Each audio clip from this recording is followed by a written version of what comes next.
I'd like to welcome everybody to our panel, Economic Policies of the COVID Era. This session is sponsored by Association for Evolutionary Economics. Those of you who are members, please do remember to pay your dues. Those who are not members, please consider being one. So we have originally 6 papers in this panel. One of our speakers had to drop out because of some health issues. So we have 5 presenters. Each presenter will have 18 minutes, and we're going to save some time at the end for your questions and comments. So if you put your questions in the chat, please be patient with us. We'll get to those at the very end. Okay, so in that sense, it's not interactive early on, but it will be once all the talks are given. So without further ado, I'd like to get us started with our first paper, Geopolitics and Financial Profitability, the Big Pharmaceutical Dispute. And I'm just gonna just pass it on to Alicia. And if you can just, if the presenters could briefly introduce themselves, perhaps their institutional affiliations, that'd be much appreciated. Floor is all yours, Alicia. Thank you very much. Well, maybe it's good morning in Mexico and good afternoon in the Eastern time of USA, and also maybe very late in Europe, or I don't know if another day maybe. Alicia, I think I mute you by accident. Oh, okay. No. Well, what's had been going during these last 2 years, and when I decided to present the abstract when Farouk and Ivy invite us to this session, I decided that to see how the struggle between the economy of life and the dispute of profitable of the big farms. So what I'm going to read a little, and then I'm going to show you some of the principal charts that I had been preparing. So first of all, it almost 2 years after the SARS-CoV-2 emerged and the pandemic officially declared worldwide, the self-regulated market that Karl Polanyi mentioned in The Great Transformation, the political and economic origins of our time, became visible. To this is added the organizational empire of the hot finance, the nucleus of one of the most complex institutions produced by human history, as Polanyi cites in his work. Proof of this is the financial profitability of the pharmaceutical companies producing the COVID-19 vaccine. In the current situation, vaccine and profit are synonymous with economic recovery, a principle that is present in the speeches of the International Monetary Fund, World Bank, and the Bank for International Settlements, being the axis of the geopolitical reordering for the return to normality, even from also the Davos Economic Forum. Given the arrival of the virus, such as COVID-19, and the inability of health systems to meet the demands of the population, the closure of borders began deepening a disorder in the process of internalization of the production chains, having lockdown as a response in coping with disease and mortality. The pandemic worsened the macroeconomic indicators of economic and social life. Social distance affected the deceleration of production and international trade.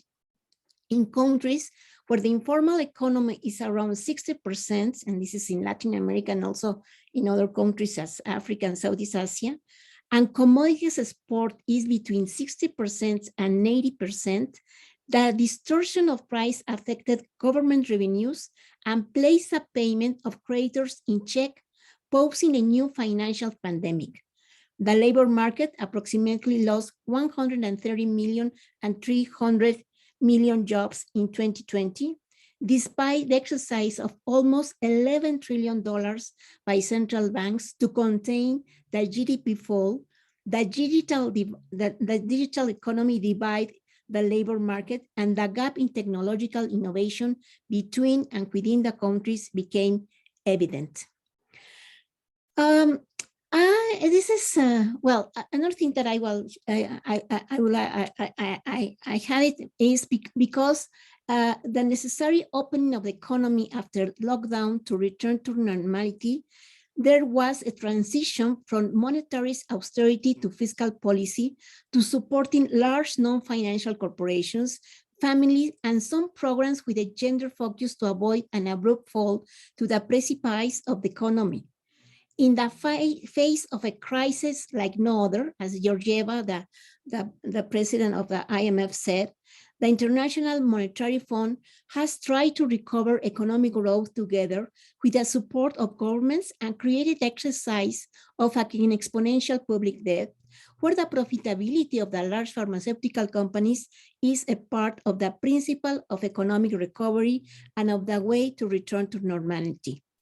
An ideological dispute that places economic theory for debate, mainly the postulates of neoclassical theory that had permeated a dominant ideology in international financial organizations and the management of monetary, fiscal, and financial policies from the breakdown of the Bretton Woods monetary system for 50 years, exactly the principle where society and the well-being of humanity depend on the market, and where the market itself comes into contradiction by denying the economic and social rights of individuals, such as the right to employment, health, education, and overall depressing consumption.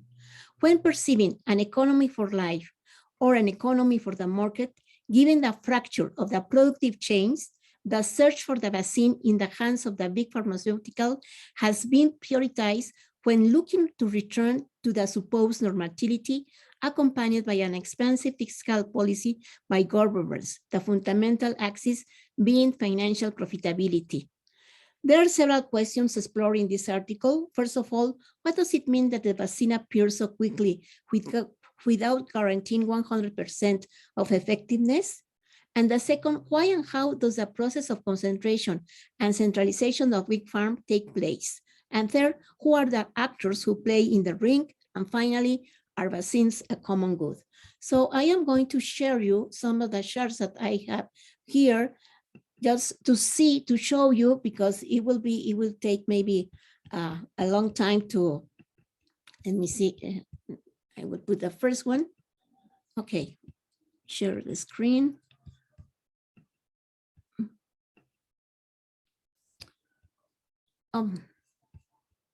I think you're not seeing, right? We do see it. See it. You are seeing the chart? Yes. Okay. The PowerPoint. The table one. Yes. Okay. So, well, this is the net income for big pharma COVID-19 vaccines. This is between September 2020 and 2021. And this is the million of US dollars, the profits, how they have increased. You have Johnson & Johnson, Pfizer, AstraZeneca, Moderna, BioNTech. And one of the things that it is very important to put in these charts are the Chinese farm. Because when we were beginning this research, we found the dispute between the big farm of USA and Europe, and also the big farm of China. And this is very interesting because even in this pandemic, there were a fight to give the vaccines and to take some territories also from China and also from Russia. So here is and then I have another one, which is and then what we wanted to do here is the pharmaceutical, the same in the same order. Then you have the revenue, the net income, and the total debt, because most of the things that I just couldn't include in this paper, who are the institutional investors that are behind the big farm. And that is really very important. And so here is the debt. They have a lot of credit, and then also you have the net profit margin, the ROA and the ROE. And then in the next one, you can see, so you can see how, for example, the ROE just for Johnson and Pfizer, it is incredible how they have increased. And then you have in the next one, this is the profit, the prices of the shares prices for the big farm, how they have increased a lot during 2019 and 2021. Then let me see. And then other thing that I want to show you is if we think that Omicron, Delta, and all the new variants of the COVID, when are they going to stop? And I think at least that there is an unequal vaccine access by country and by region. As you see here, all the advanced countries, this is until December 8th. Of course, these numbers are changing every day, but they are almost advanced countries. European Union and the developing countries are almost, and the G2, of course, 70%. 70% of the population is vaccine, and then Latin America is almost trying to have 70, but if you see Africa, even it hasn't the 10% of the people. Just give me one. And then this is why this is the same chart that you see, the graphic that I show you here. Then we have it here, and then this is how who has given the donations, the destinations by COVAS, and this is how, for example, COVAS hasn't been the best way to give the vaccines to the, well, this is United States, how they have been participated by COVAS, European Union also. But if you see, the most interesting thing is that Africa is well, it hasn't received too much by COVAS, and also China, all the donations they have done, and then from Russia Federation we don't have. And then this has, let me see, well, this is the next one. And then, well, so I will finish with this. And well, the thing that we wanted to point in this short paper is how the concentration and centralization of the big farm has increased a lot, how the profits of the stakeholders and the shareholders have increased, and the dispute between life and profitability. For me, it will be, I will finish with these reflections. Thank you very much. Thank you very much, Alicia. We are going to move on to our second paper, Sustainable Development Goals as a Problem in the Change of Techniques. I'm sorry, Sustainable Development Goals as a Problem in the Change of Techniques. And the paper will be given by Massimo Cingolani. Floor is all yours, Massimo.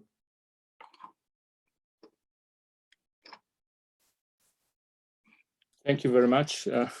Just the time to unmute and to share my screen. Okay, so I guess you see it.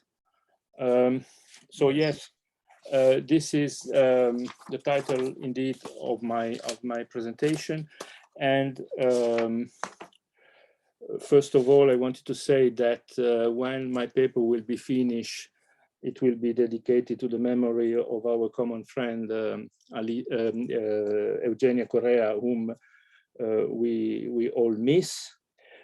I wanted also to thank a lot Ariel Wirkerman and Nadia Garbellini for help in understanding the intricacies of Sraffa and Pasinetti approaches to the dynamics and the technology. So the general idea of the paper is, and I'm trying to see the first page, that basically you have these 17 sustainable development goals, which I mean have several social, environmental, no poverty, zero hunger, good health, etc., etc. You know them better than me. They are declined into 169 targets and 230 indicators. They have been decided in Addis Ababa in 2015, and they must be realized by 2030 in principle. And the paper tries to argue that you should look at this policy, if you want challenge, from the viewpoint of technology change, because the ambition is to change the way we produce, the way we distribute wealth, and therefore it involves also a change in technology, which in itself also links to the general price structure which is prevailing in the economy, in the world economy, in fact. And therefore, I thought it was useful to link to also to the so-called Cambridge controversies of the 60s, in which this question of the change of techniques was at the center of the attention. So the general idea of the paper is, after a short reminder of what is the classical and versus neoclassical approach, I will go on to argue that the Leontief model is a good way to tackle the issue into a single period, static approach. And then I will argue that the structural dynamics of Basinetti, which is my third point here, will be useful for the so-called continuation analysis, if we take kind of Swedish jargon. And in this structural dynamics approach of Basinetti, this is where the choices versus the change of techniques can be discussed. And finally, I will conclude with some consideration on cost benefit, because I think they are practical problem. There is a practical problem for the public sector to decide what to do and not to do. And this is one way to look at it. So very shortly on the Cambridge controversies, and I will try to launch my chrono. This is a debate which took place in the 60s, essentially, and in which you had the two Cambridges disputing between themselves. And one of the issues at stake was precisely within the change of technology, the so-called question of the reswitching of techniques. Now, this is a very technical aspect, but in fact, it means when you have a switching or reswitching is that one technology, which is the best one at a certain profit rate, if the profit rate goes down, it could be that is not the best one anymore. And then if the profit rate goes still down, it could come back, reswitch, to be the most profitable one. And it implies that you don't have a negative relation between the quantity of capital and its price. And that is, of course, for, let's say, mainstream neoclassical, quite of a problem. And in fact, Samuelson agreed at the time that the possibility existed of such a reswitching after denying it for a certain time, but then he said it was not so important for practical purposes. Then other authors have argued differently. I will go quickly on this. So as I said, one way to look at it is to start from a Leontief input-output model, because in fact you can interpret Leontief model both into neoclassical and heterodox or classical or post-Keynesian grounds. And so you have, as you know, all of you and better than me, you have one version which is the closed model and another version which is the open model, which in the slide are here 1A and 1B, sorry. And so in the closed model, okay, I don't enter into the technical detail because I don't think we have much time. So basically, if you take a neoclassical interpretation, which was the original one by Leontief himself, you can add to the basics technological structure of the economy. You can add a module or a block which describes the environmental sector, if you want, the emissions, the cost of emissions, the sector producing abatement, and that is what is shown in this version of the, if you want, input-output model by Stenge of 2004. So it's possible to integrate into a static model the problem of environment, but then notably Stenge shows that you don't have anymore the duality with prices. Now, coming back to the Sraffian interpretation of the same model, contrary to Stenge, which starts from the quantity model, Sraffa starts from the price model, and from the closed version, from which it derives frontier between profits and wages. And then if you consider that wages are paid ex ante, as in the classical tradition, then the frontier is a little bit changed, as shown here, if you can see this formula, but it's almost exactly the same. Now, with a little bit of algebra, not so difficult, but enough to get me confused, but Ariel explained it to me very well.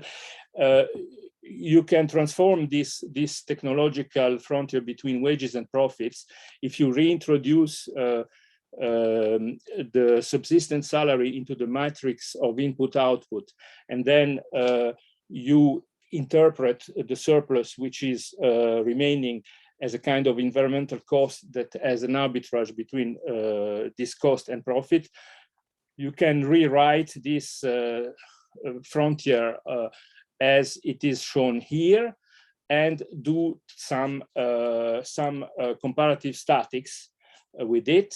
And this shows, I mean, if we take the blue curve here as the base case, you can have situation where you would have, for example, a process innovation, which gives some polluting but labor-saving new technology, and that would move the slope to the left. You could have an increase in wage, which would move, as in the green here, everything down in the arbitrage between profit and let's say cost that you can afford. And finally, you can have a move to the right in the case of an energy efficient but labor using technology.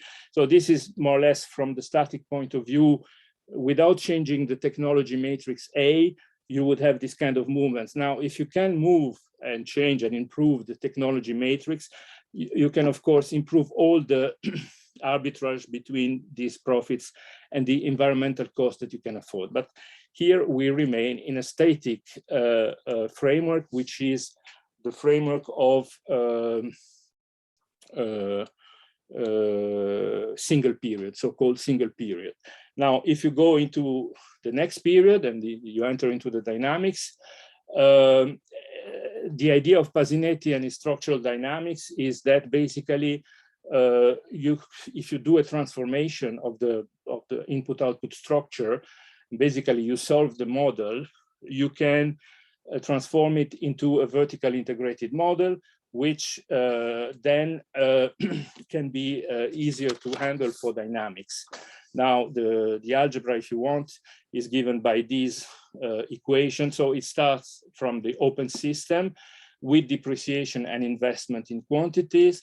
This is the model in general terms. And there is a matrix which is including depreciation. I think given the time, I will not try to enter into the explanation, but we can come back if there are questions. So if you solve the model, basically you get the vertical integrated version of the model, which is basically the Leontief matrix multiplying demand, which gives the output, and then you have the labor requirements and the capital requirements. And this matrix H, which links to the capital requirements, which is the product of this 8 times the Leontief matrix, is important because if you consider the columns are vectors of vertically integrated production capacity. And the trick is that if you take as a unit of measure of the system this vertically integrated capacity, then it is possible to express the input-output system in its vertically integrated form as shown here for the quantity system, which is basically a simplified matrix where you have very few parameters appearing: consumption, labor, and capital. The model is defined in such a way that you have n-1 consumption good and n-1 capital goods plus labor. So that is the model as it appears vertically integrated, and then you can solve for it, and that is the solution. And if you go now to the price system, the matrix is a little bit different, but in fact, it has the same determinants. This is the solution for the price model with some hypotheses, which I will not enter into, but it's important to stress that this determinant being equal to 0 implies what Pasinetti has called the full employment condition, which is the possibility to get a solution which is different from 0. So now, so once you start from the inter-industry model, which is the input-output, and you transform into a vertically integrated form, only where capital and labor are the only inputs, it's quite logical to assume that at this level of, if you want, macroeconomic synthesis, which is given by this inverse matrix impact, at this level, it makes sense that each sector, which is in fact this so-called Zrafa subsystem, grows at an exponential rate.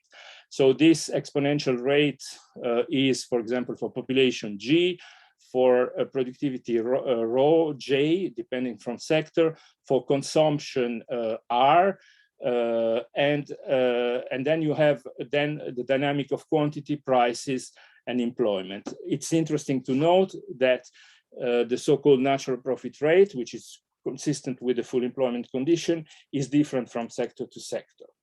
And if you would like to have a uniform profit rate, it should be higher than the interest rate. And the interest rate should be equal to the wage increase. So the full employment condition can be expressed in this context. And if you look at it and if you understand it, it's quite clear that, as Pasinetti says, even if you start from full employment, it's basically impossible that you keep full employment because, in fact, unless every parameter is growing according to these equations, it's impossible to keep full employment. Therefore, you need an agency which allows you this. And then against this context in which you have all these subsystems which are growing linearly, but different sectoral growth, you have the choice of technique, which is a cost minimization at the microeconomic level. And there you have a different fixed coefficient production functions, which indicate what are the options, technical options. And the entrepreneur minimizes the cost, which is given by this relationship here, and which depends on prices and wages, and the prices being given by this expression, which is coming from the reduced form for prices, which we were showing before. It's interesting to note that the wage will not influence the ranking of the technologies, but the technological parameters, they will do that. Massimo, just wanted to remind you, you got 5 minutes left. Thank you very much. Then you have the change in technique, which is, in fact, the previous choice of technique was relating to the investment which is done during the single period. And then if you accumulate single periods over time, you get to the change of technique, which is a dynamic process. And in the change of technique, Basically, it explains why you cannot accept the neoclassical production function, and also why you have to reject marginal productivity, basically because it doesn't make sense to assume that you can have all options open when you have already installed capacity. But I would not, let's say, enter into this kind of detail, because I wanted to come to the last point, which concerns cost benefits. And because you need to decide on what support must be given by the public sector to these, let's say, potential projects. And let's say the idea of cost benefit is that you should look at the variation in quantities brought by a project, weighted by a price, which could be an accounting price or a shadow price. And to the extent that the accounting price is above the market price, there is a rationale for supporting the project by the public sector. But the question is which accounting price you should use. And it makes sense to think about using normative or equilibrium prices. You could use market price, neoclassical equilibrium prices, Smithian prices, Marx production prices, long-term prices in the tradition of Garagnani, or Pasinetti natural prices.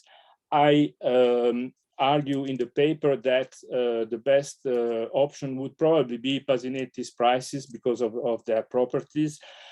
But, and that is the point, which, but in fact, it's not clear that you should use equilibrium prices in non-equilibrium context. The second best analysis has criticized this.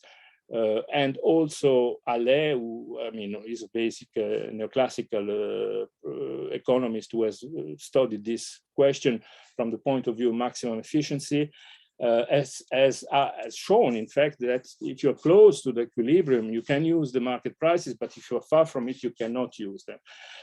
In addition, as the post-Keynesian argue, you cannot take distribution as given. Therefore, there is no single objective way to find these prices, and therefore you should agree politically. And I come to my conclusions that with the in the context of the inter-industry environmental impact of an investment in SDG can be calculated with the standard input-output model.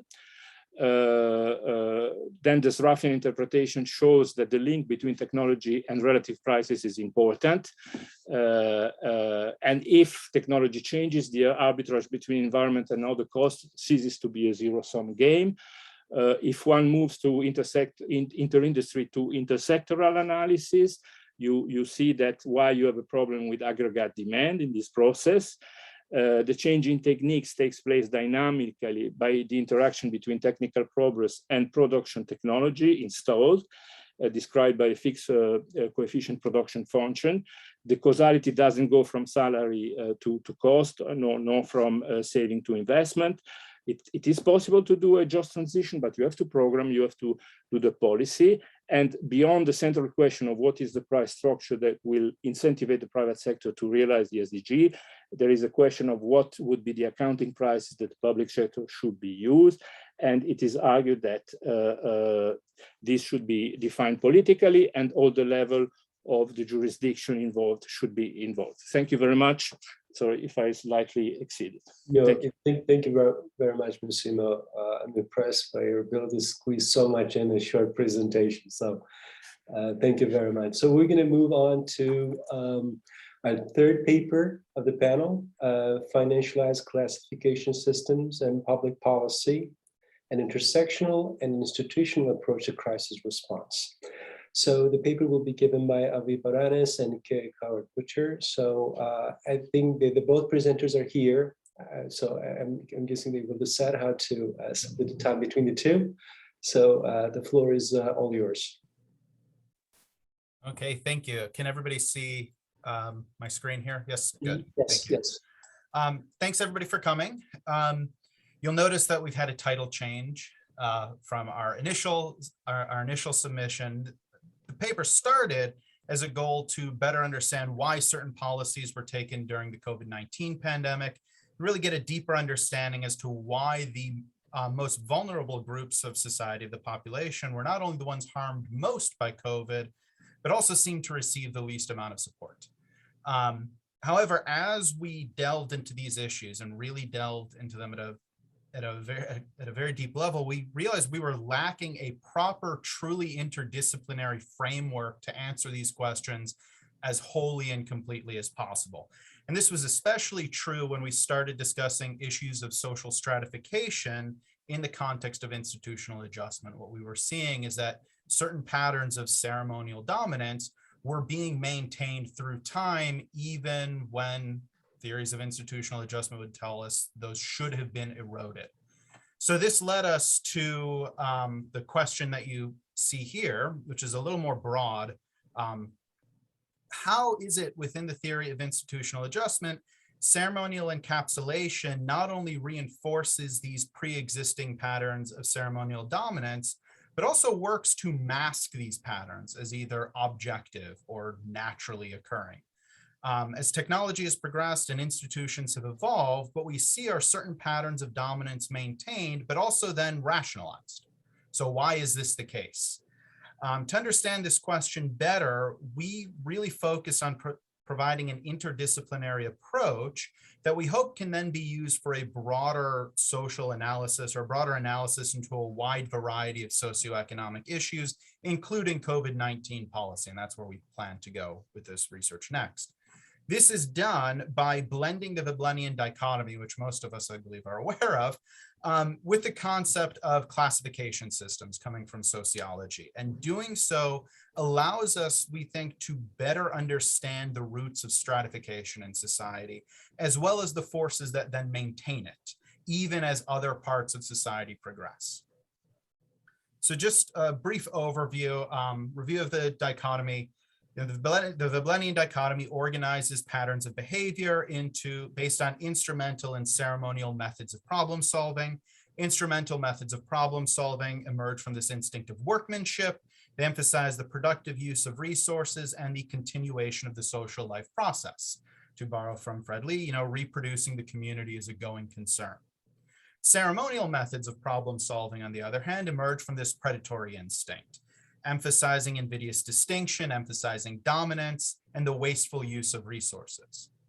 What we discuss in our paper is that social stratification in and of itself is not inherently good or bad. It can emerge out of either instrumental or ceremonial methods of problem solving.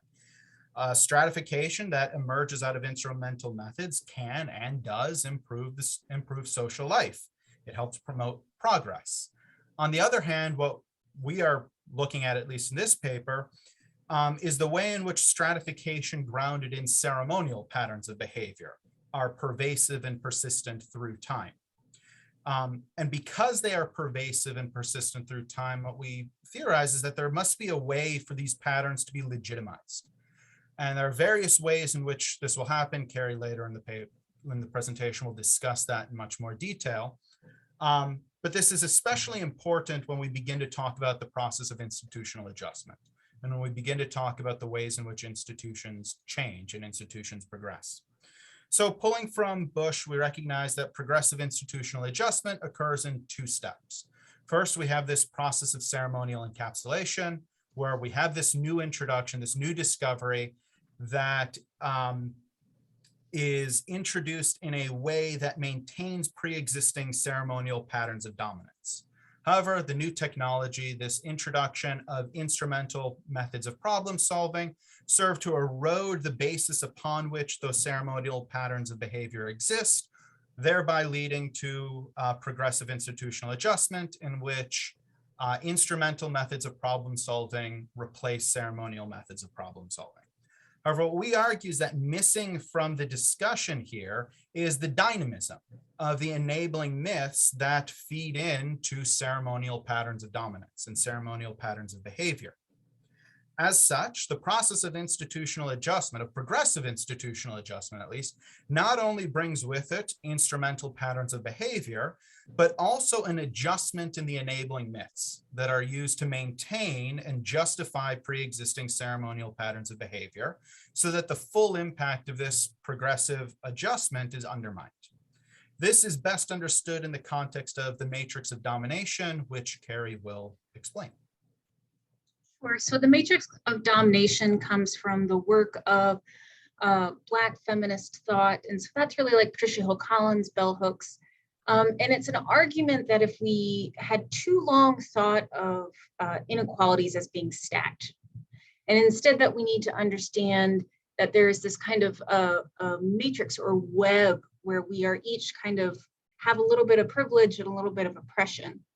And what thinking about domination in that context of being a web or a matrix allows us to understand is why these enabling myths are so persistent. And it's because we are all at one point privileged by those myths and in other times oppressed by them. And so anytime we are maybe trying to argue for reducing our own oppression, in some ways we are also reducing our own privilege, right? And so one of the things that we see happen when we think about oppression in this context, and when we think about these enabling myths in this context, is that the persistence of them lies in a kind of a root belief in domination of some form. Bell Hooks says to us that the matrix of domination really refers to the ideological ground that they share, which is a belief in domination, a belief in the notions of superior and inferior, which are components of all of these systems, right? She says, for me, it's like a house.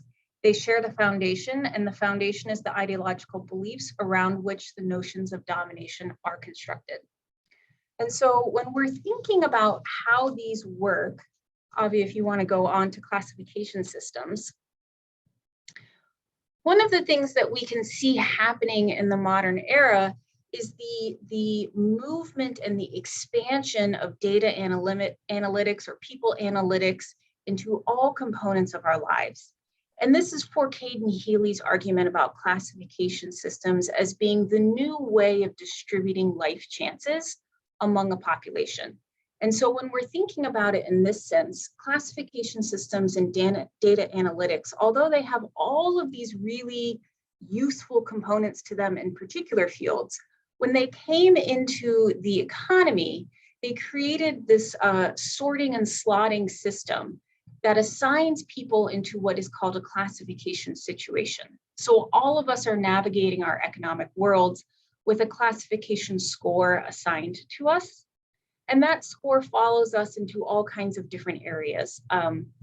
It's important to note a couple of things about that classification system. And the first is that I, as an individual, cannot really navigate it for myself, right? It's created as an individual sort of application to my personhood, but it's not like it's particularly easy because I don't know what the score is. I can't figure out how to increase or decrease my score, right? So it doesn't allow me to be in the space where I can act upon my scores.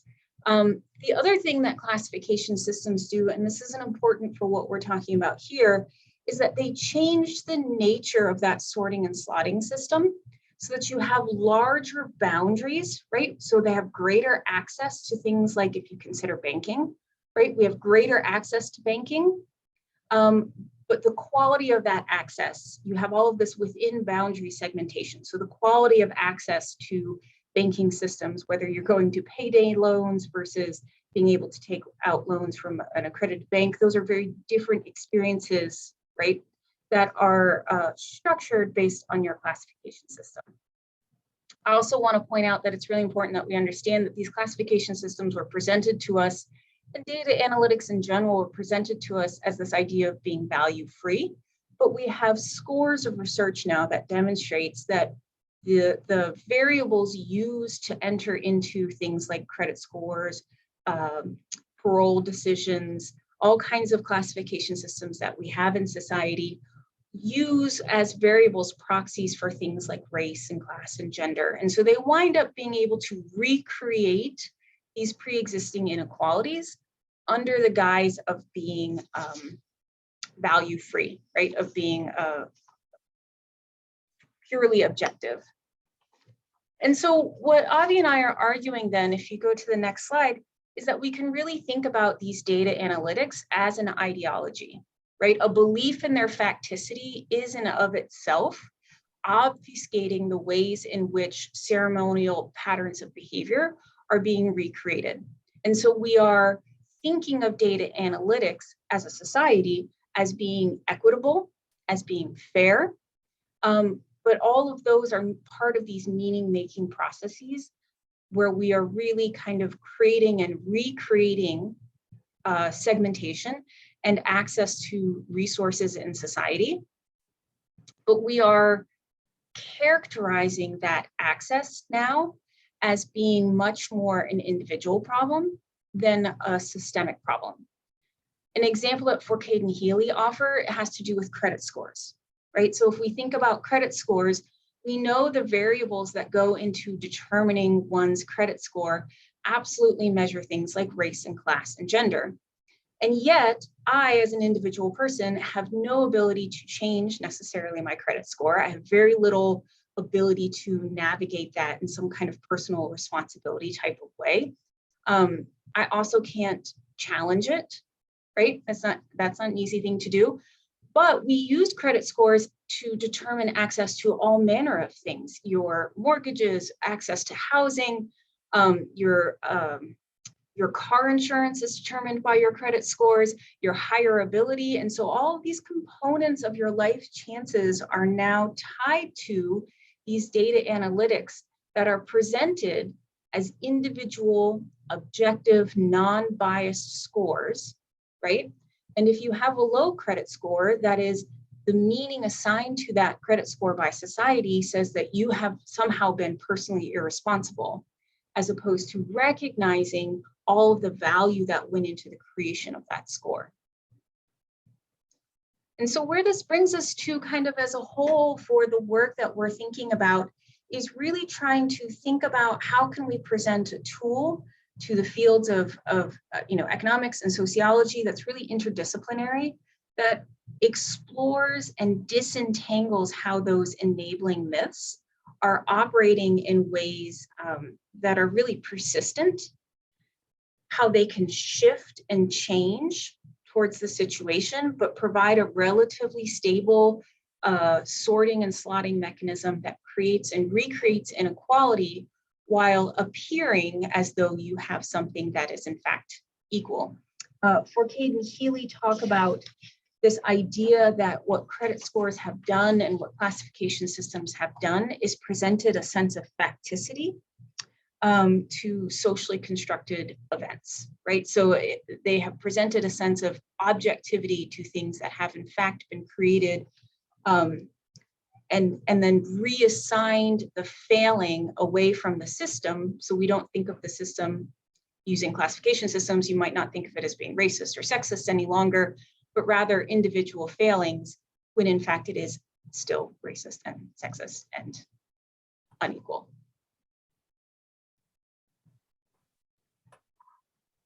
I think that's it. Thank you. All right. Thank you very much.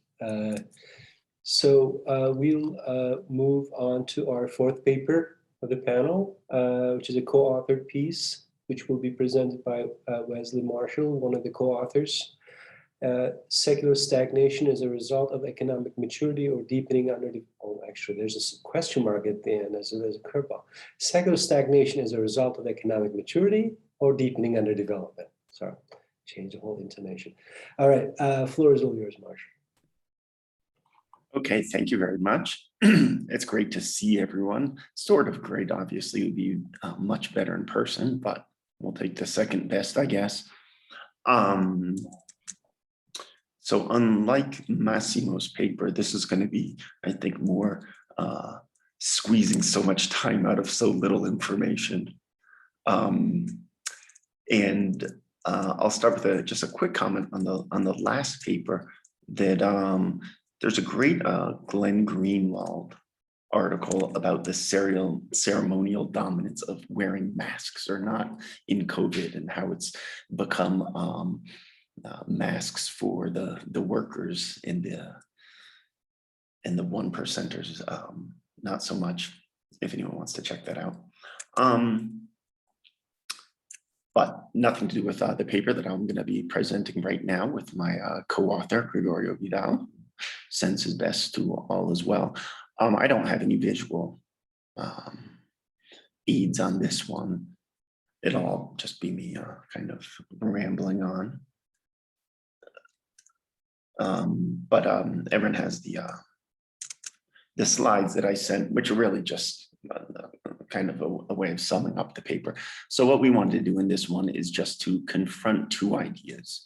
And I'll start off with it's always good to, I think, to use Larry Summers and Paul Krugman is sort of the foil, the people to argue against, because I think they do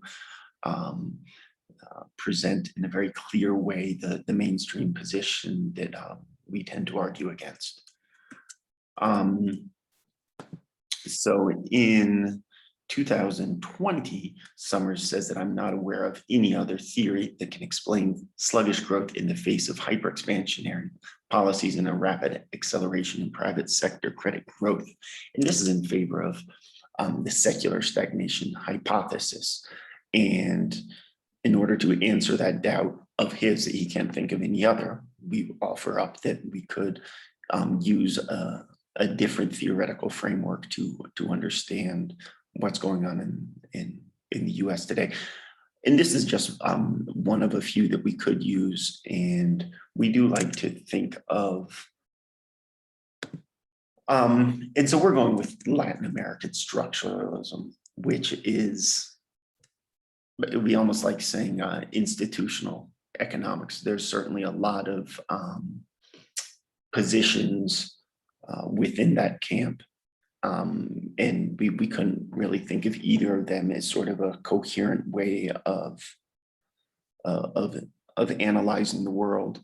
I think in all of these, whether it's evolutionary economics, post-Keynesian economics, we all have the lines of thinking that we prefer.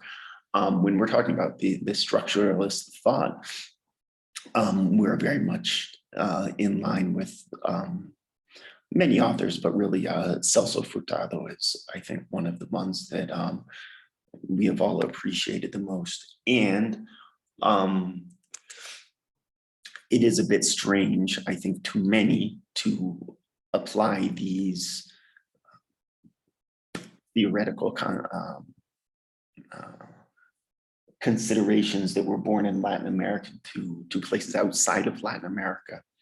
And here we really are in debt to Carrie Polanyi-Levitt, who I think serves as a great bridge between Polanyian thinking and structuralist thinking.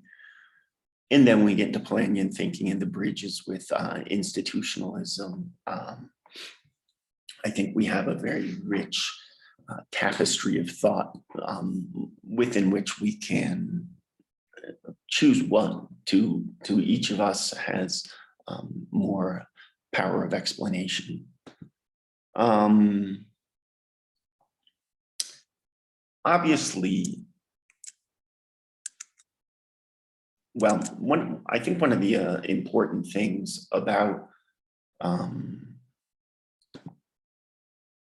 this application of underdevelopment to the US or even European context is to insist upon that we're not here arguing that there's a lot of fun stuff out on the internet about the bananization of the US or how the US is becoming a banana republic. And obviously we can go back to the Great Transformation and that Guatemala is never going to be England and England never Guatemala, because we do have a global order, a global social order, and we've had it for centuries, and that really does define how each country and region fits into the capitalist order.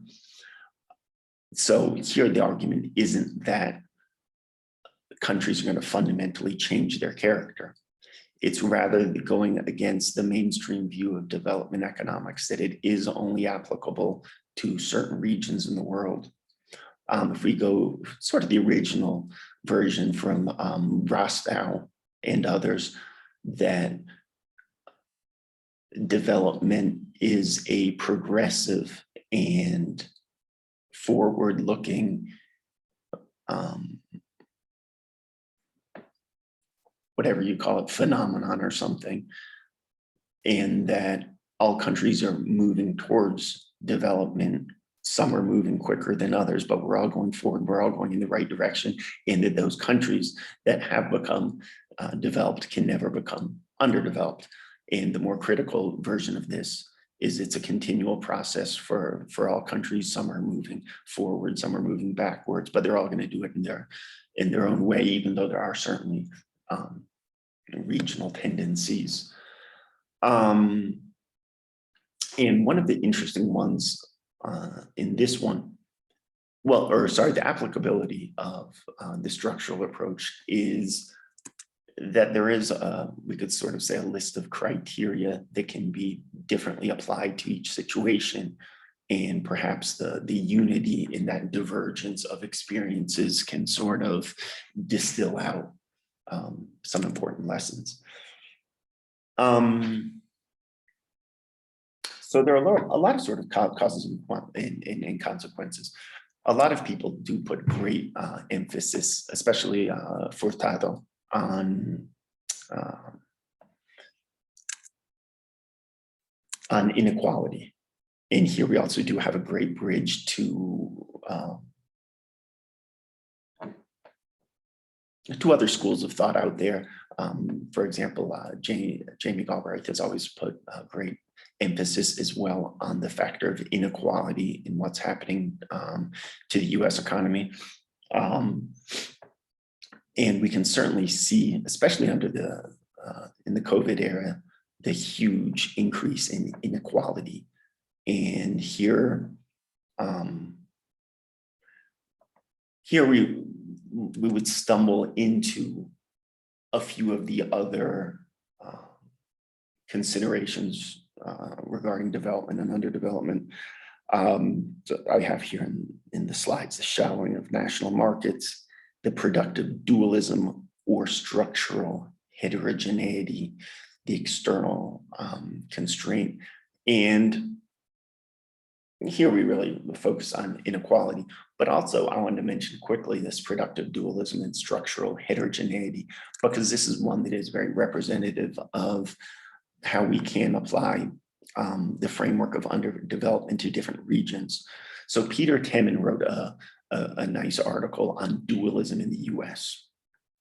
And when I first read it, I disagreed with it because there's been sort of a long debate in Latin America whether dualism is the correct way of thinking about Latin American economies or whether structural heterogeneity, difficult to say, would be a better term.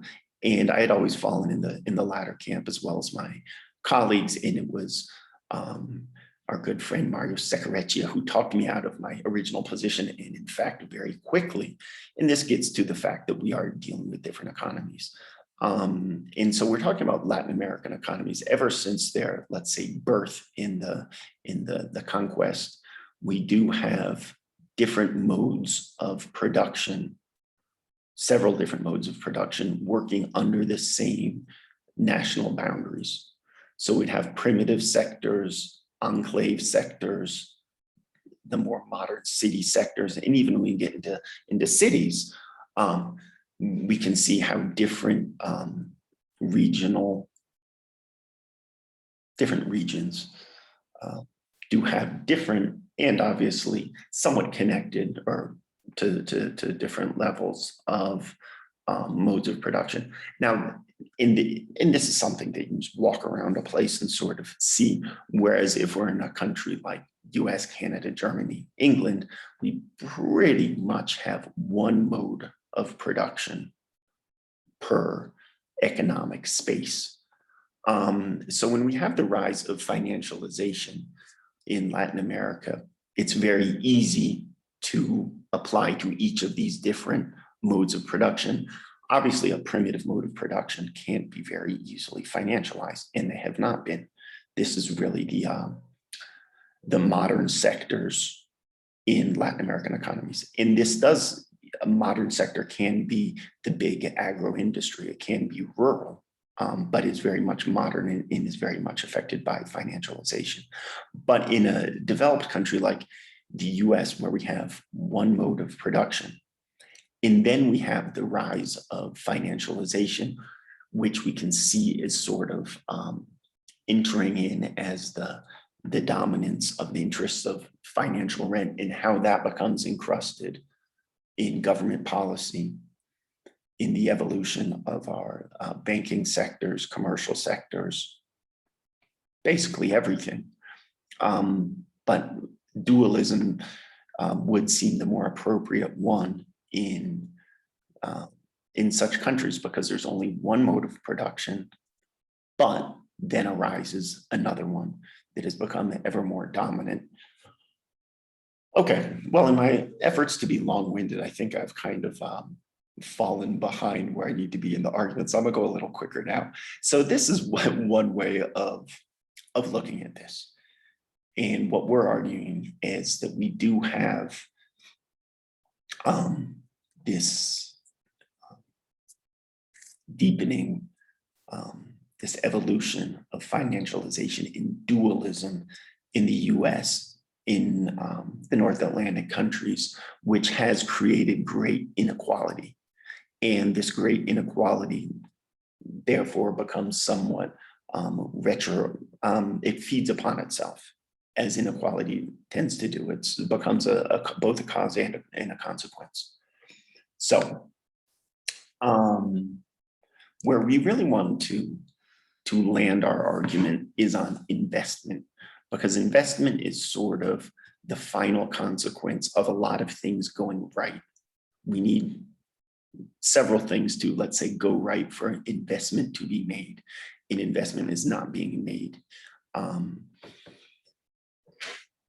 in a let's say secular way around the world, around the financialized world, around the neoliberal world, however you want to call it. And this is where we do have a coincidence with the secular stagnation hypothesis, because they say the same thing. And in Summers' 2020 paper that we cite here, he is saying this is a long-term, a secular phenomenon that started for the global financial or the great financial crisis, but has accentuated since then. We agree with that. When we see him, a lot of other people, they mention Alvin Hansen, and this has been around for the 50s, but for those of us who have been following these things, we didn't see any of these debates or arguments during the 90s or 2000s. It was really after the great financial crisis that this started. So Krugman has an interesting take on this, which I think is correct, kind of. He speaks to how the great financial crisis, well, before that the real natural rate of interest was decreasing and moving into negative territory, and there was only financial bubbles that could temporarily bring us out of this secular downward trend. But once we stopped having these bubbles after the great financial crisis, and if we don't want to think about what we're in as a bubble, I personally don't think it's a speculative bubble, a fraud-driven bank bubble. I do not think that. It's some kind of excess price of financial assets, but that gets us into what's a bubble and what's not. I know we don't have time for any of that. You got 5 minutes. Excuse me? You got 5 minutes left. 5 minutes. Okay, great. I thought I was only have 1 minute. 5 minutes, I'll breeze through this thing, no problem. And so then Krugman says that after the great financial crisis, the new normal, and we've had a lot of new normals in recent decades, the new normal is a permanent liquidity trap. And this certainly does seem to be excessive defeatism on his part. The financial system's broken. We're not going to fix it. We're not going to use fixed fiscal stimulus. We're not going to re-regulate or re-diversify our financial system. It's just something we're going to have to learn to live with. No credit, and especially no productive credit.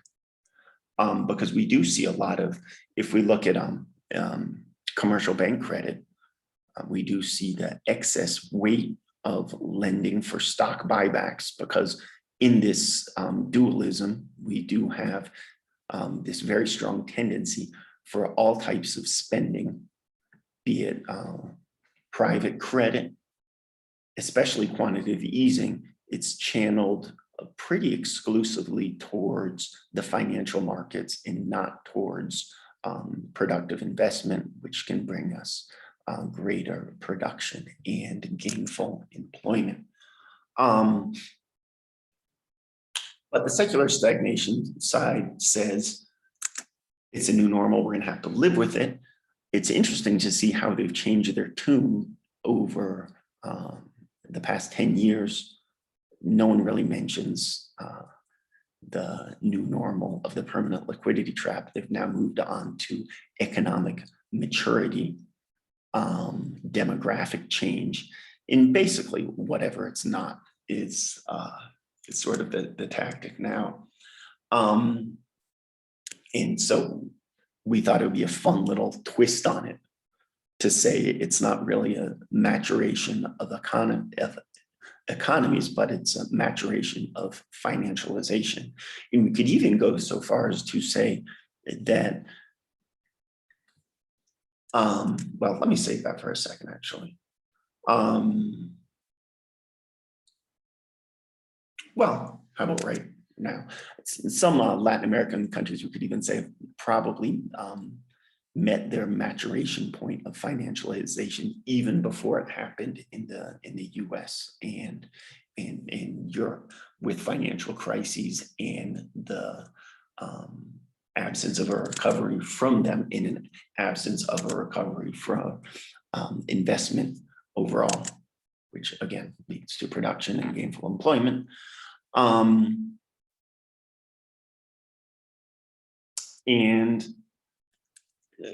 keeping this focus on investment, even the mainstream authors over the last 10 years have contradicted the secular stagnation hypothesis in important ways. For the new Keynesians, as we have criticized before, we see them basically as monetarists under a new mask, if you will. But they hold the same basic positions. And one fundamental one, especially when dealing with these topics, is we can solve anything with monetary policy. Perhaps we need fiscal policy every once in a while to put monetary policy back on the throne that it deserves to be. But we can really solve all our problems through this. This would be sort of the equivalent of when all you have is a hammer, everything is a nail. But it's really absurd to say economic maturity is a cause for secular stagnation, especially when we consider this on an international level. All of Latin America has been through their processes of financialized globalization, neoliberalism, whatever you want to say. It's very difficult for anyone to argue that these are mature economies, especially because of this structural heterogeneity. It's tough to say a national space that can still continue contains primitive economies. I'm all for primitive economies, nothing against them, but it's by their definition, it's tough to say that that is a sign of maturity. But so again, we would like to see this as more of a maturity of financialization, and we'd like to see this long-term secular trend through the lens of productive investment, which has throughout the financialized world had a fairly stable trajectory over the last 30 years, which has been stagnation or downward tendency, with a sharp inflection point after or in the great financial crisis. So we can see that tendency throughout Western capitalism, let's say, but with differences in the behavior between developed and underdeveloped countries. And we would think overall, this framework of development and underdevelopment offers an interesting alternative to what may be the second best out there, and not to the exclusion of any other ones, of the secular stagnation hypothesis. So I think I'm in my time limit. Yeah. Thank you very much. I'm sorry to have sort of bumbled my way through this. I hate Zoom. All I can think about is how crooked and big my nose is the whole way through, and I just drank too much coffee. So my apologies for bumbling through this. I think the paper is slightly more coherent, but hopefully those general ideas have somehow and somewhere been transmitted. I thank you all for your attention, and I hope to see you all soon at some point. Thank you very much. Thank you very much for presentation, Wesley. So we're going to move on to our last speaker for the panel.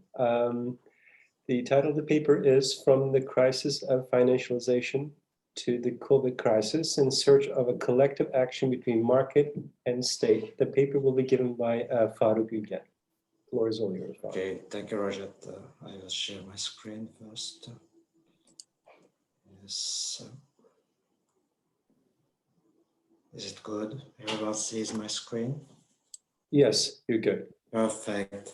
So thank you very much, Rojhat, for your sharing, and also my panel mates for their very exciting presentations that let me free to talk about different things, because now everyone said lots of very, very good and relevant things, arguments, statements. So I have just to develop maybe a bit more on with regard to the regulatory issues. But before getting started, I would like to give a tribute and dedicate this session to the memory of our beloved colleague and friend, Eugenia Correa. May she rest in peace in our best memories. Thank you for this attention. So through these sentiments and feelings, I would like to give you a short presentation about a specific issue, which is financial instability or stability as a central concern for the smooth working of market-based economies in face of recurrent systemic crisis. Just a few information about my presentation. The first slides, the fifth slides, 4 or 5 pages, will give a general summary of the issue, the methodology, the results, etc. And the rest will be devoted to further developments. And then according to the time that I will have to spend here, I can skip on different passages. So the first thing is the research area here is about public versus private regulation. Because this opposition, this opposed view about regulation provides the usual way of studying the regulation issue. And my paper questions the relevance of another perspective beyond the public versus private regulation, the so-called co-regulation for financial stability. So I liberally draws upon polycentric governance a la Ostrom and Ostrom and Eleanor Ostrom as a collective regulatory action perspective.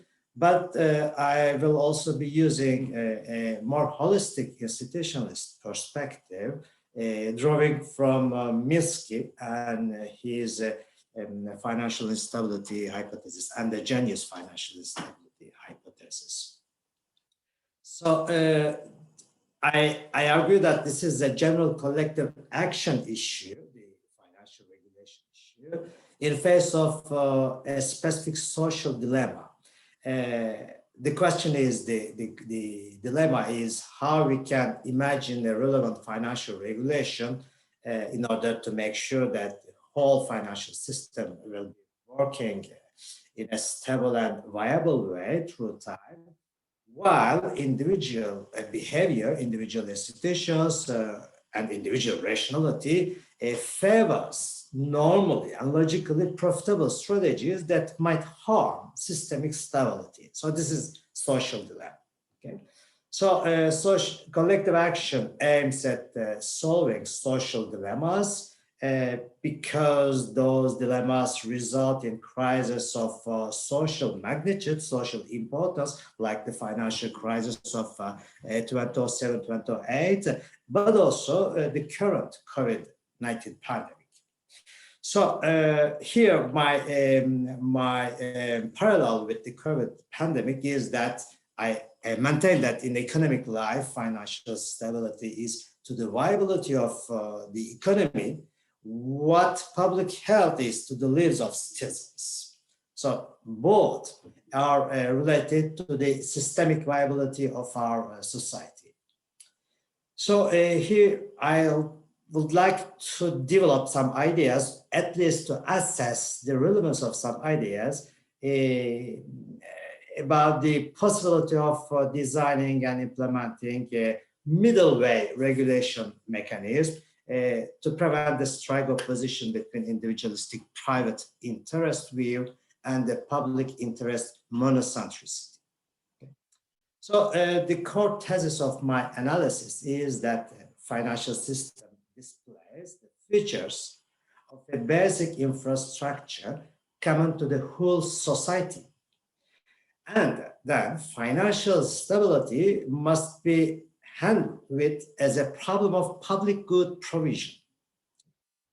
And to do this, I rely on a few characteristics of public goods, size, scope, and criticalness. And I suggest then a distinction between commons, studied usually in the polycentric literature, and the global public goods that require other types of intervention and public hand supervision. So I state that, this is the result. I state that if an issue has a global character, it would fit well with power over governance, for instance, the management and supervision of systemically important financial institutions. And if the issue has more local characteristics, more local aspects, like the commons will be, therefore we can imagine governance through polycentric power width mechanism. In this case, that might be, for example, the management and the supervision of local cooperative banks. So drawing from this statement, this result, the rationale for macroprudential regulation against systemic failures at a macro level, at a systemic level, is then put forward in this work under the condition that the general coordination responsibility must be provided by an extra market public supervision process, along with more flexible procedures of community-based regulatory institutions might directly be involved in local operations and regulation mechanisms. Okay? So here, just a small warning about the aim, the target of this work. I think that we must look for, I don't know, for sustainable and serious long-term structural regulatory policies beyond emergency backup interventions that cost the future of our children, just to save some ideological beliefs, okay? I don't put any blame on such or such political choice, but I just call for sustainability and objectively founded mechanisms to organize and manage our society if we want to make it a bit more viable and a bit more human. I don't know if it is possible, but just the idea. So 3 sections develop these hypotheses, references, and statements. In the first section, I go over the literature on regulation and governance issues in relation with the characteristics of public goods. It's a more general perspective. And in the second session, I try to put forward some core statements in relation with the topic, which is financial stability and regulation, in terms of social dilemmas and collective action issues. And in the third section, I cross-examined some alternative views and proposals with regard to the financial stability and regulation. And I try to draw and develop some Minskin perspectives. So under two constraints, I developed this framework. First, flexibility and rapidity of decisions and actions to face systemic concerns because of the social cost. I am not talking only in economic cost, but in more general social cost, thanks to maybe multi-level governance that we can call polycentricity, okay?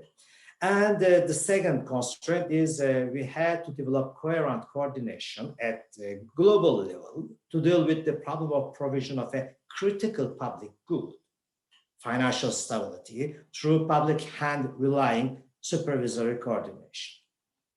So now, as I spend half of my time, I will go through further details in a more quick way and remind some aspects, some references, and some ideas, major statements.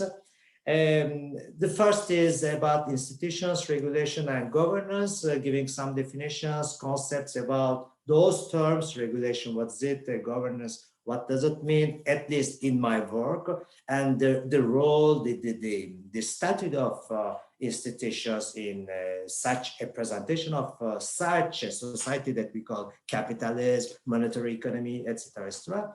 So I draw from Ostrom as I am talking about polycentricity. Solving global problems require collective action through efficient and fair mechanisms. So then the design and implementation of collective action rely on the regulatory and governance framework that depends on the institutional structure. Here I put together in an interdependence framework, institutions, governance, and regulation. The governance issues point to the systemic importance of institutions to organize and manage the regulatory framework in a way that should be consistent with societal sustainability. This is the aim, the final ultimate target of any social organization. So this general statement, I argue, applies to the economy as well as to the other issues of societal importance, current health crisis, for example, and global political conflicts, for instance. So the regulatory framework is a set of explicitly, implicitly, formally, and informally institutionalized rules and practices that lead to sustainable governance of society. And usually regulation is studied through different works, well-known works. Now I just quote Baldwin and France of 2012. Those works give us, in general, usually a kind of opposition perspective between public power related regulation and private decisions related market activities or self-regulatory systems also that are in force since the late 70s, early 80s in our financialized world now. So those are the two faces of society, of a capitalist society: public interest, private interest, micro-rational behavior, macro-rational governance. So the issue is very, very comprehensive, very, very general and existential, I think, existential with regard to our viability conditions. So also we can quote some other references like Stigler, Carpenter, etc., that take different perspectives in order to think about regulation as an industrial support or as a market maker. So those various theoretical and political approaches to regulation build on the distinctive features of the products or activities that lead usually to the separation between public and private goods. That's why I am using this distinction between public and private goods to develop more on my statements. So private goods are the products that can be provided by market mechanisms, while public goods cannot be provided by markets and then require extra market interventions. So beyond this, this usual distinction between these two that are developed through mostly two major criteria like the rivalry and exclusion, I put also forward the societal criticalness of the good, the product or the activity that should be provided. The societal criticalness is, I think, more relevant than the usual criteria as rivalry and exclusion. In order to imagine how we can prevent the tragedy of the commons prevailing over the working of our societies. So I think that the regulation of financial systems falls under such societal, social dilemmas between the private interest and public interest. Okay, so and I am looking for a middle way, possible middle way to ensure regular and stable provision of financial activities through what we call polycentric governance. So this is my second section, polycentric governance, where I give some concepts and definitions about what's polycentric governance using Nielsen and Elinor Ostrom's work and their team's work. This, as a community relying, local dynamics based and more flexible way of taking care of the common resources and also avoiding the tragedy of the commons. So the idea behind is a very, very valuable idea. It is related to a direct democracy, inclusive democracy, participation, direct participation of citizens to the organization and management of society. So this is the angel face of the polycentric approach. So the question is this angel face can be relevant in order to deal with the financial instability issues. So I gave you some statements, some conditions. One of the interesting things is the work of Arquette and Turing, who argue that some specific circumstances, such as repeated interactions and kin selection, reputation, punishment, might provide some incentives to develop positively polycentric organizations. So you got 5 minutes. Yeah, perfect. So looking at those works and drawing from them, I put forward some conditions under which polycentric governance could be expected to be efficient. A few of them are that the publicness of goods may vary from low to high under specific conditions. That means that we cannot imagine, we cannot assert that one given good is absolutely public or private. Okay, this is the relativeness of the publicness or privateness of a good. A second condition is multiple scale provision seems easier when the scale of production and the size of the organization required are small. Therefore, a horizontal hierarchy might be possible in a regular and open meeting and consultation environment within which all players can be involved. Also, we can imagine some cheap talk mechanism, not bidding the mechanism among the participants. And last but not the least, we have to detail study characteristics of different actors involved in the provision of the commons or of the public goods in order to decide of the responsibilities, the roles, etc., of each one. And in light of these assumptions and results, my question is, to which extent we can imagine financial regulation as a kind of polycentric regulation possibility. So this is my last part, and I will going very, very quickly through this. So my first point and my core point is that financial markets exhibit recurrent systemic crisis, results recurrently in systemic crisis, and those crises are generated usually when financial markets are not well framed, are not well organized through a public supervision process. So that means that, practically speaking, by experience, financial markets cannot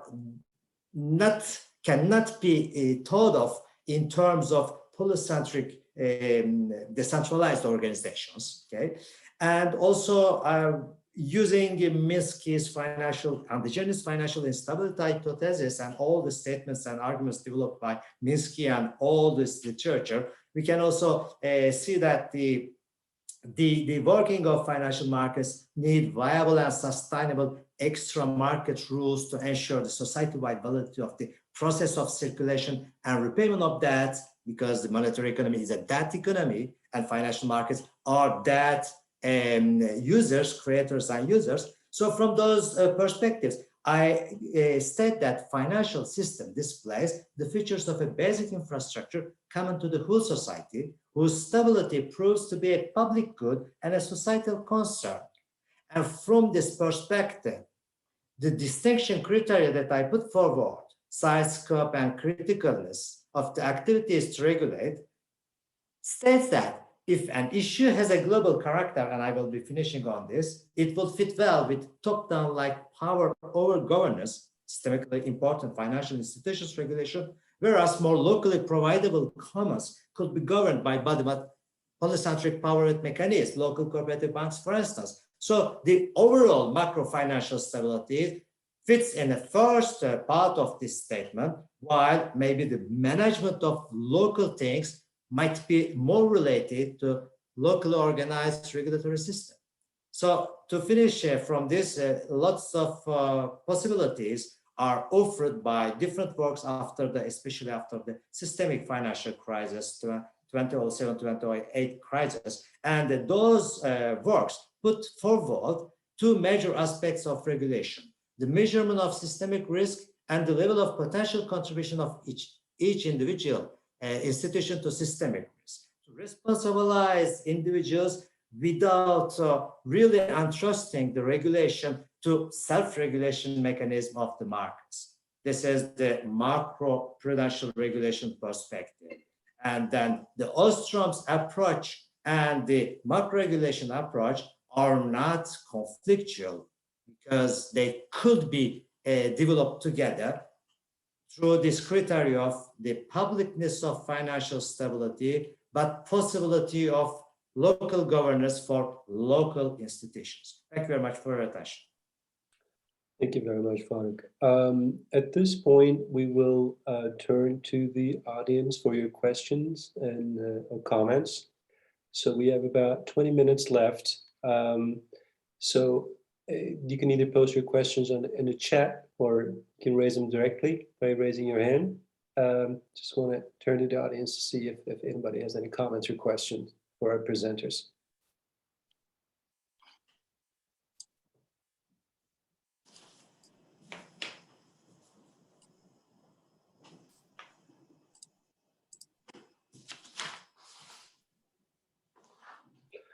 I have two hands raised. I didn't see who raised the hand first, but you're pointing the wrong direction. Gael, is that how you say your name? Please go ahead. I was pointing to Mario because Mario is next to me. Yeah, but he's actually on my screen. He's on the other side. Sorry, sorry, Mario. Please go ahead. I was just volunteering since there was no one else. So I have a question first for Alicia. In the table where you counted the vaccine, the people that were vaccinated per group of country, there are the developing economies in the table, and China is included, I think, in your table. I think it would be interesting to have the figures without China, just to see the influence of China in the vaccination group. It was more a comment than a question, actually. But, I am seeing the chart. I can share you very quick. Okay, are you seeing it? Yeah. Can you make it bigger, Alicia, so that everyone can see it? Yes. Just. Thank you very much. Yeah, it's. I don't remember, but yes. For development, if you see the note, yes. Oh, what did I did? Oh my God. No. Yes. you just can't choose China. It is in the G20, but you have to take out China because China, most of their people are vaccinated. Well, it's supposed, because the other thing is that when you are trying to see the data about China, you never know if they are the real data. Okay, but the problem of the thing that I want to choose the chart is to see the inequality of the vaccine process, and it is also related with the infrastructure that you have in this country, especially access to water and access to health system. So let me stop sharing now. Wow. And show, well, where is my, okay. So that's why I want to put it. And then also COAS didn't function as it was supposed. It is very important to understand that the big farms were very related to the governments, and most of the big farms had a huge amount of money to develop the vaccines.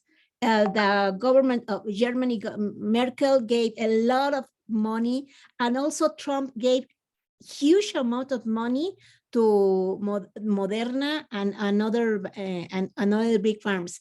And the other, if you see China, one is private, one of the big farms is private, but the others are of the government. And the vaccines is, the prices of the Chinese vaccines are higher than the vaccines of Pfizer and Moderna. And we know this because the Mexican government has been purchasing the vaccines to China, to Pfizer, and the comments underground is that the Chinese vaccines are very expensive. Well, I hope I answered, Gal. Thank you. Thanks, Alicia. Mario.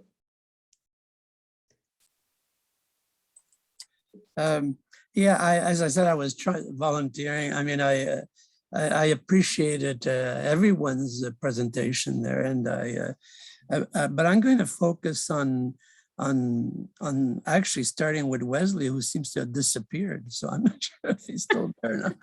Okay, he's there. Okay, that's it. Yeah. No, what I gathered from what Wesley was saying was that unlike the old view here that you get from the, well, let's call it the mainstream here, whether it be Krugman or Summers on secular stagnation, where essentially the only way you could get the system to grow is to have these kind of spurts of finance here exploding each time and generating a growth in the system temporarily until the next collapse.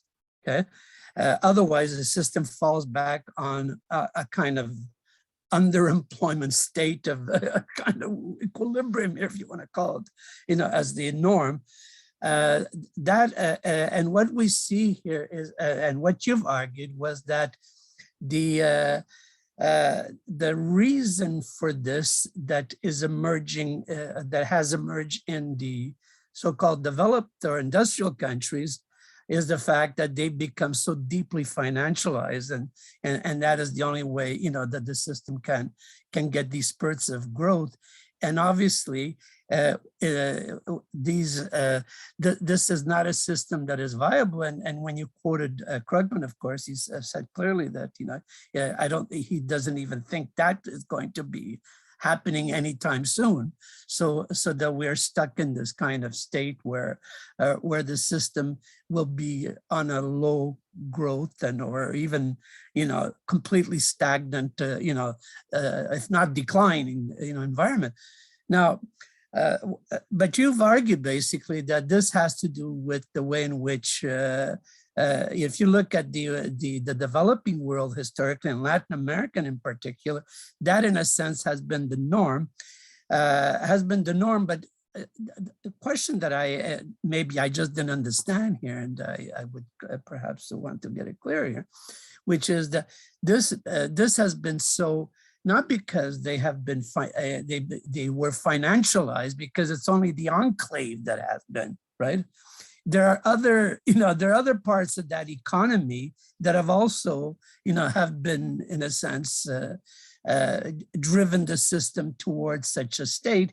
And the only way that that system can grow, which is what has happened historically, I think, is through some sort of export-led growth or something that is going to drive the system to at least move, otherwise it stays within, as I said, in this kind of stagnant position.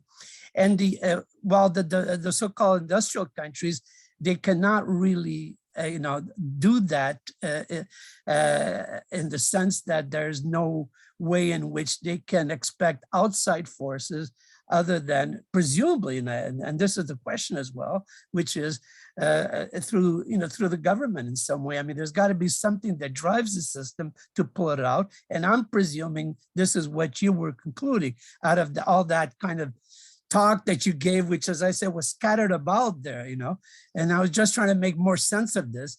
Is this what I could gather from what you're saying here? Okay.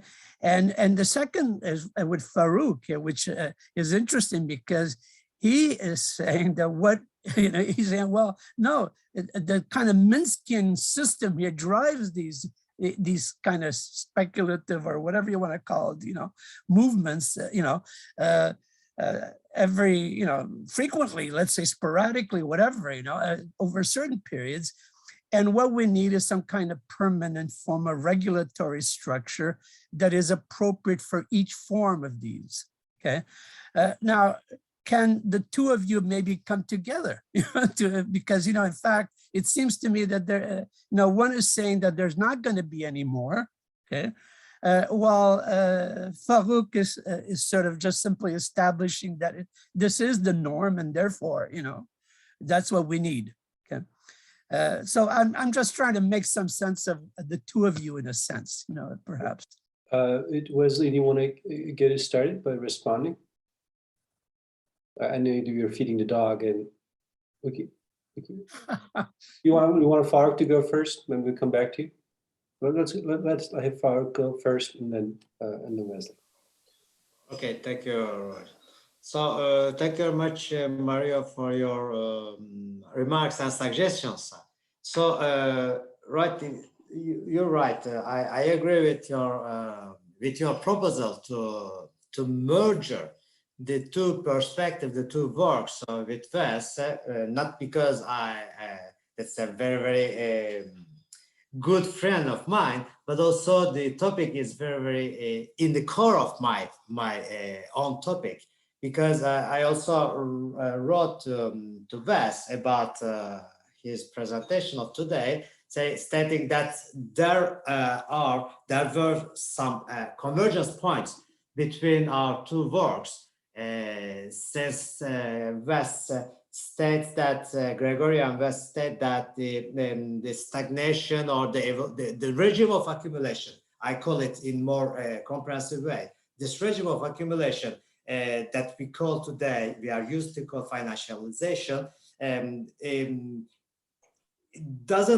cannot generate jobs, cannot generate income, it is not the same what we called in the past the Fordist regime of accumulation. You said the expansionary regime of accumulation with distribution, redistribution, maybe rising the welfare, etc., through this kind of the so-called distribution process. Now we are in a regime where you have to make money and the rest can be removed from the existence or from life. There is no problem. We don't need that people consume. We don't need that people live, etc., etc. It is not possible, but this is the logic of the accumulation regime. Okay, you don't need anything else that just to make money through your operations, financial operations. So it cannot last. It cannot last. It cannot live in this way. So we have to manage things in another way. So different ways exist according to our ideological positions, ideological choices, collective or individual choices. I agree totally with this idea that the perspective developed by Wes and Gregorio and mine are very, very close, not to say are the same.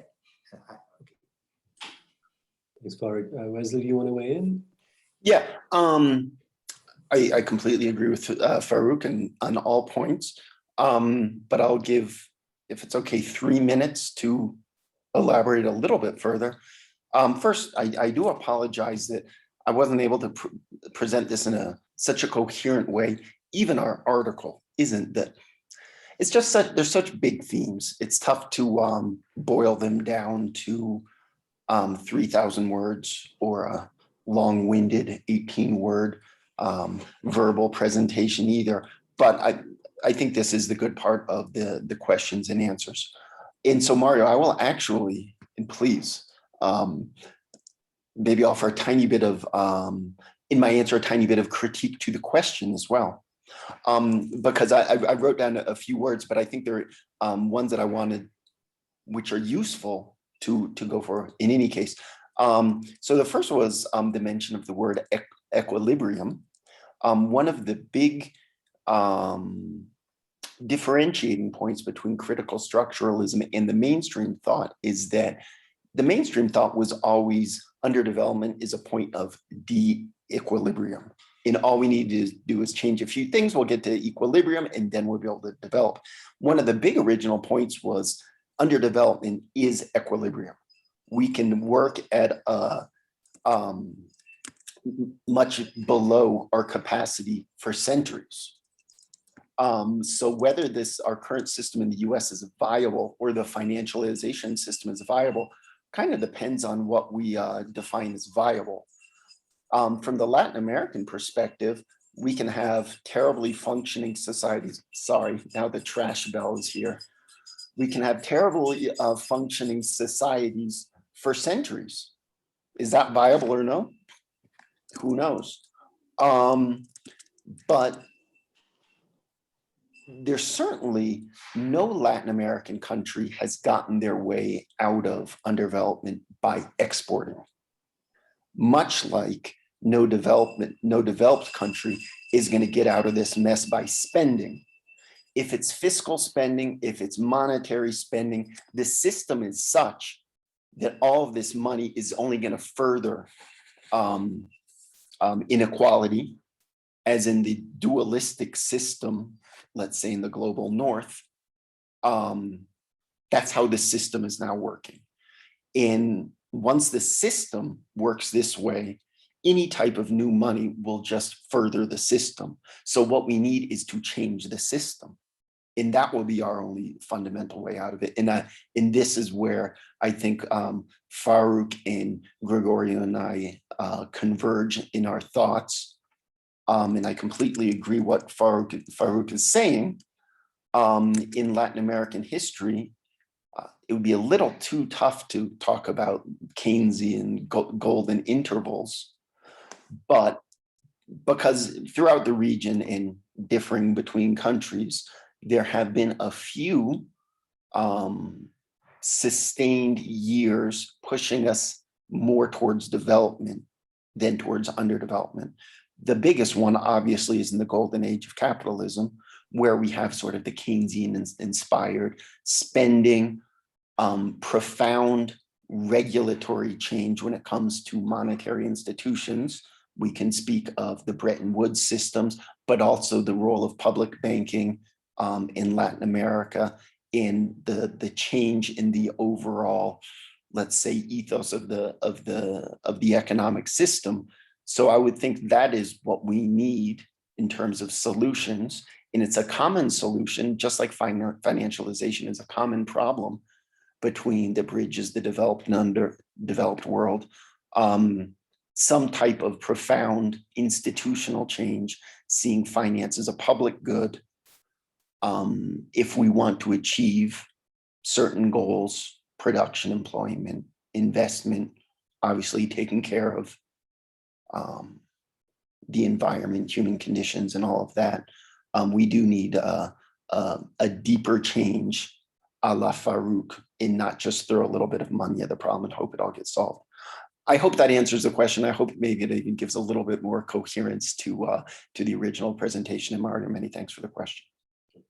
Just to say, yeah, you did, except that I was saying without a big transformation of the type that you're suggesting, it's sort of being blocked right now. And this is the whole point I was saying. Yes, and Mario, thank you, because and thank you, because I wanted to say that, because to get to the very unoptimistic part, I'm an optimist just like Farouk, but we're both realists as well. Just because amongst us, I think we have a good idea of what we need to change things and to improve our economies and societies, as Latin American history has shown, probably not going to happen. And this would sort of be the point of underdevelopment as well. This can go on for centuries and without some big, profound political change, and who knows where that's going to come from. Thank you for this fascinating discussion. Alicia, do you have a question or comment? Please go ahead. Okay, well, I think when we talk about Latin America, one of the first things that we must put in the table is the discussion of the state, and how the state during the last 50 years has changed all our structures, not only in Latin America, but around the world. And the intrinsic relation between the state and the central bank decisions, because most of the problems that we are seeing during the COVID-19 is that all these, the Washington consensus and all these, the obsession of reduce the deficit has involved us in a very dramatic public policy, and especially the relation between how our public budget is, all the money that we that it is related in the public budget to pay to the institutional investors. So how can you change that? And the only way to change that, it is not because we have a new party or a left party of, no, it is the way that the central bank thinks. And even if they are, whatever party they are, they don't know how to change. Yesterday when Mario was talking, and also in the other conference of AFI, when they are talking about the policy of the central bank and how this must change the economic structure of these less developed countries, is that I was thinking why our governments or the presidents of the central bank don't try to have a new view, a new vision. And I will just finish in June, and when Carstens, our Mexican government of the BIEs, was giving the report, and also is the same language that used Georgina Kristaleva, is that the only way to recuperate growth is to vaccinate the people. So it is really it is amazing what they are saying, and also without imagining and without having the data of the people, at least in Mexico and Latin America, the people, the age of the people that are dying of COVID, because they are not the old people. They are dying the people that works in the informal market. So to change that, we must change the budget, and we have to think in give an employment plan. And well, I stop here because then I get very emotional. But I would like to share these questions because sometimes what I have seen in this conversation and also in the ASA meetings, sometimes we lost the perspective of the less developed countries, and we only see we are talking about Europe, and even we don't have the imagination, or we don't make a lot of more deep research in countries like in China, who has a different path. But for me, that's okay. Thank you very much. Thank you, Lucia. I think Massimo has something to say. Please go ahead. Yes, thank you. I wanted to sort of comment or ask a question to Avraham and Carrie. I am completely ignorant of the literature that they have quoted, but I wanted to suggest, and I think is also linked to some of the discussion of the other papers. I wanted to suggest a way of research which it's more familiar to me, which has to do with the, let's say, the distribution of risks, because the example that I think Carrie made about this credit scoring, I mean, in a certain sense, you observe that you have a certain stability in the distribution curves of income, and actually this let's think that there is a stability also in the distribution of risk, and in fact that the distribution of risk is unequal, and actually the risks are not taken by those who are better placed to take them. So my suggestion was to try to understand better all these mechanisms that we are talking about, including Farouk, in order to find a way to really understand how it works. And I think one of the way technically it works is through an asymmetric distribution of risk. So I wanted to know if this was considered to be interesting. Thank you.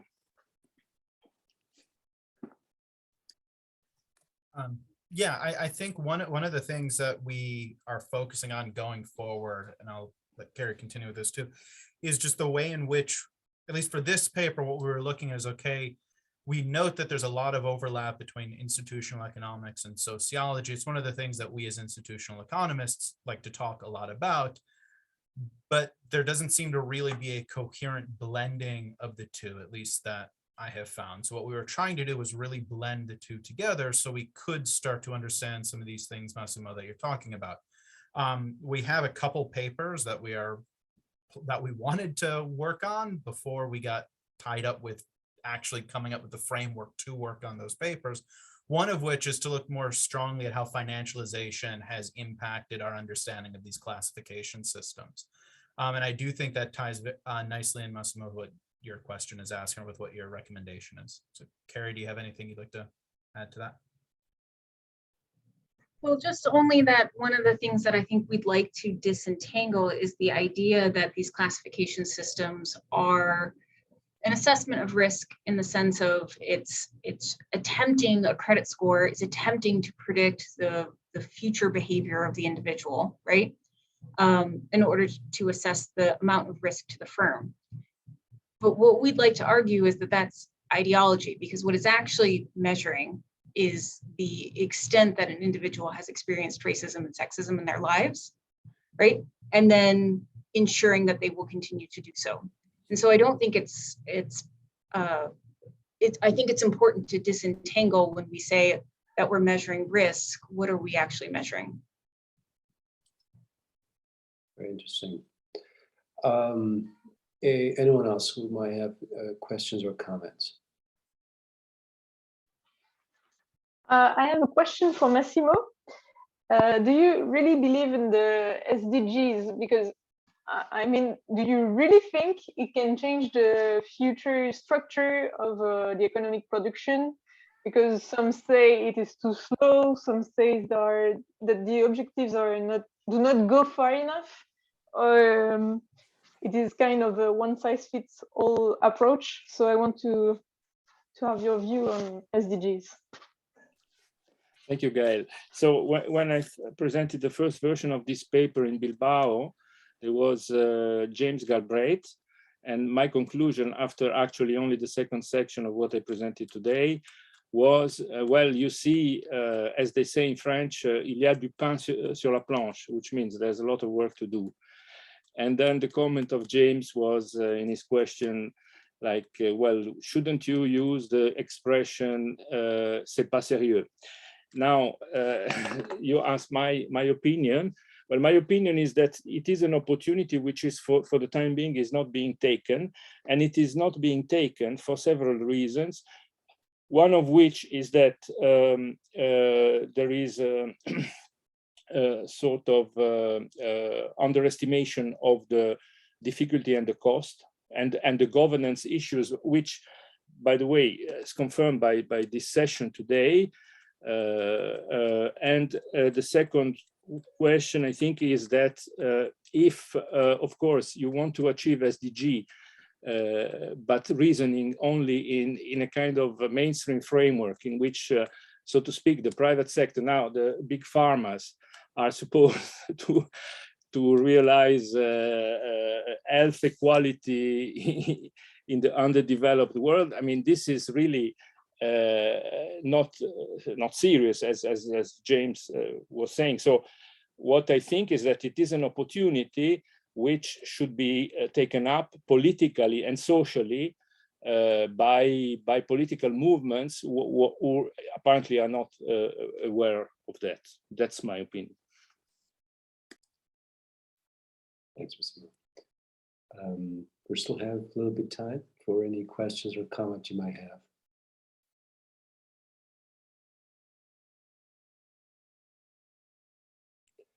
Okay, then I'd like to thank our panelists and for those who joined to listen and participate.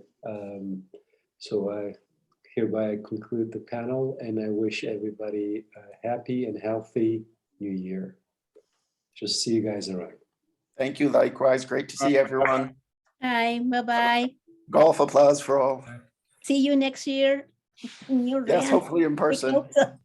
I prefer Hopefully to in see person you and this in New year. Orleans.